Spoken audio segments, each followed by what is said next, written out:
এদিকে ভারতের আসামে বন্যা পরিস্থিতির আরও অবনতি হয়েছে। আরও 6 জনের মৃত্যু নিয়ে মে মাস থেকে চলা বন্যায় প্রাণহানি বেড়ে দাঁড়িয়েছে 58 জনে।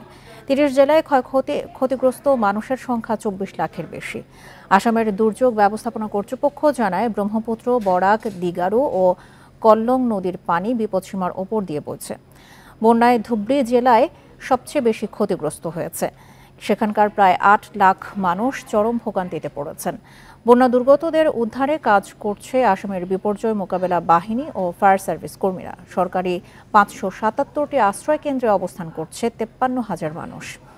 আসামের মুখ্যমন্ত্রীর সঙ্গে ফোনালাপে সর্বাত্মক সহযোগিতার আশ্বাস দিয়েছেন কেন্দ্রের স্বরাষ্ট্রমন্ত্রী অমিত শাহ।